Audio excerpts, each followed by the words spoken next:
नमस्कार, सुमन्स किचन मध्ये आपलं स्वागत आहे। आज आपण खमंग खरपूस अशी तोंडी लावण्यासाठी शेंगदाणा चटणी कशी बनवायची ते पाहणार आहोत। तर रेसिपीला सुरुवात करण्याआधी तुम्हाला एक निवेदन आहे, अजूनपर्यंत तुम्ही माझ्या चॅनलला सबस्क्राइब केलं नसेल तर सबस्क्राइब जरूर करा आणि हो, रेसिपी आवडली तर एक लाईक नक्की करा। चला तर मग रेसिपीला सुरुवात करूया। तर इथे मी गॅसवर पॅन ठेवलेला आहे आणि पॅन गरम झालेला आहे। त्यामध्ये आपल्याला फक्त 1 चमचाभर तेल घालायचं आहे आणि तेल घातल्यानंतर इथे मी घेतलेले आहे 1 वाटी शेंगदाणे। आता हे शेंगदाणे आपल्याला जसे आपण पोह्यांसाठी खमंग असे तळून घेतो अशा पद्धतीने आपल्याला हे तळून घ्यायचे आहे किंवा भाजून घ्यायचे आहे। खूप जास्त सुद्धा तेल टाकायचं नाही, मंद गॅसवरच आपल्याला हे भाजून घ्यायचे आहे। कधी घरात भाजीला नसेल किंवा भाजीच नसेल, भाजी आवडत नसेल तर अशी चटणी करून ठेवायची, म्हणजे बाजरीच्या भाकरी बरोबर खाता येते, ज्वारीच्या भाकरी बरोबर, तोंडी लावण्यासाठी, डब्याला नेण्यासाठी खूप अशी ही उपयोगी पडते। एकदा बनवून ठेवली की 8 दिवस छान अशी टिकते आणि करायला खूप सोपी आहे।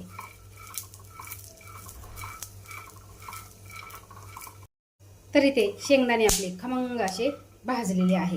आता एका ताटामध्ये काढून आपण पूर्णपणे थंड करून घेऊ। आता त्याच पॅन मध्ये घालायच्या आहे आपल्याला मिरच्या।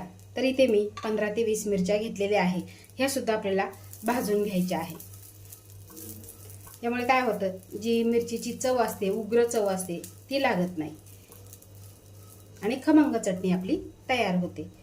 अगदी 2 ते 3 मिनिटे फक्त आपल्याला भाजून घ्यायचं आहे। तर इथे आपल्या मिरच्या सुद्धा भाजून झालेल्या आहेत। आता या सुद्धा आपण काढून थंड करून घेऊ। तर इथे मी मिक्सरचं मोठं भांड घेतलेलं आहे आणि यामध्ये घालायचं आहे आपल्याला 7 ते 8 लसूण पाकळ्या आणि त्यानंतर यामध्ये घालायची आहे मिरची। आता हे आपल्याला मिक्सरला आधी बारीक करून घ्यायचं आहे। तर बघा, अशा पद्धतीने आपण बारीक असं हे वाटून घेतलेलं आहे। आता यामध्ये घालायचं आहे आपल्याला इथे शेंगदाणे आणि त्यानंतर घालायचं आहे चवीपुरतं मीठ। आता झाकण लावायचं आणि थोडंसं आपल्याला जाडसर वाटून घ्यायचं आहे। तर इथे बघा, एकसारखी आपण जाडसर वाटून घेतलेली आहे। आता त्याच पॅन मध्ये आपल्याला 2 चमचे तेल घालायचं आहे आणि तेल घातलं की लगेचच आपल्याला यामध्ये ही वाटलेली चटणी घालायची आहे आणि खमंग आपल्याला परतून घ्यायची आहे एक 3 ते 4 मिनिटांसाठी। कारण अशी डबल भाजणीची जर चटणी केली ना तर चवीला अतिशय सुंदर लागते आणि एकदम छान खमंग कुरकुरीत होते। आता गॅसची फ्लेम आपल्याला मीडियम ठेवायची आणि कुरकुरीत होईपर्यंत परतून घ्यायची आहे। तर इथे 3 ते 4 मिनिटांनंतर तुम्ही बघू शकता खमंग खरपूस अशी आपली चटणी तयार झालेली आहे आणि एकसारखी झालेली आहे आणि मोकळी सुटसुटीत तयार झालेली आहे। करायला खूप सोपी आहे आणि खायला तितकीच टेस्टी आहे।